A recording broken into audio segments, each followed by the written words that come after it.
এখানে মেজর জিয়ার যে বিএনপি, খালেদা জিয়ার যে বিএনপি, সেই বিএনপি আসলে আমরা সেই বিএনপির আদর্শ, সেই বিএনপির যেই মেসেজ, সেগুলো কি আমরা এখন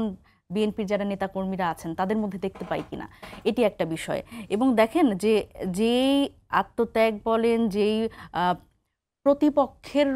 প্রতি যেই মেসেজ বলেন, এবং আমি কখনো মানে আমার বয়সে যতদূর আমি আসলে শুনতে পেয়েছি, দেখতে পেয়েছি খালেদা জিয়ার পক্ষ থেকে, খালেদা জিয়ার কথা, ওনার বক্তব্য, সেখানে যে ধরনের শিষ্টাচার একটা আমরা দেখেছি প্রতিপক্ষের প্রতি, উনি কখনোই এমন কোনো গালিগালাজ বা কোনো মানে এরকম নেতিবাচক বা অশ্রাব্য কোনো ভাষা আমি শুনিনি। ওনার আসলে এই ডিলিংসটা কিন্তু আমরা আসলে বিএনপির মধ্যে দেখি না। আমরা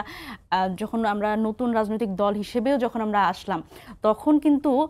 খালেদা জিয়ার সাথে আমাদের নেতাকর্মী তারা কিন্তু দেখা করতে গিয়েছেন, এবং শীর্ষ নেতৃত্ব যারা, তারা কিন্তু দেখা করতে গিয়েছেন। সেই জায়গা থেকেও তার যে জেস্চার এবং নতুন রাজনৈতিক দল হিসেবে আমাদের প্রতি যেরকম শুভকামনা, মানে সেই জায়গা থেকে আমরা যে একটা ঔদার্য দেখেছি, সেটি কিন্তু আসলে বিএনপির বর্তমান যারা আসলে শীর্ষ নেতৃত্বই যদি আমি বলি, সেখানেও কিন্তু এক ধরনের সেই আদর্শ বলেন, সেই জেস্চারের এক ধরনের খামতি আছে, এবং আমরা কিন্তু সেই জায়গাতে এক ধরনের যে ঔদার্য আমরা লক্ষ্য করেছি, সেখানে আমরা একটা কার্পণ্যতা দেখতে পাই এখনকার নেতৃত্বের মধ্যে। এবং দেখেন এই যেই আলোচনা আজকে হচ্ছে, এই বিষয়ে আমি যদি একটু বলি, সেটা হচ্ছে বিএনপির মধ্যেও কিন্তু যদি আমি বলি যে বেগম খালেদা জিয়া বলেন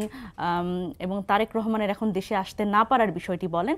এই জায়গাতেও কিন্তু এক ধরনের বর্তমান নেতৃত্বের উপর এক ধরনের অভরসা বা একটা অনাস্থা আছে। এটা তো সত্য যে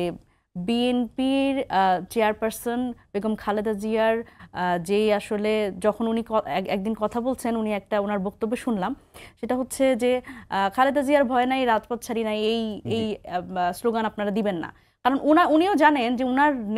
নেতাকর্মীরা আসলে ওনার জন্য কি করেছে, সেই আস্থা কিন্তু ওনার মধ্যেও আসলে খামতি ছিল। এবং এই যে আসলে মানে বালুর ট্রাকের কথা বারবার করে বলা হয়, বালুর ট্রাক তো আসলে বিএনপির নেতাকর্মী তারা তো আসলে সরাতে পারেনি, এটা তো বাস্তবতা।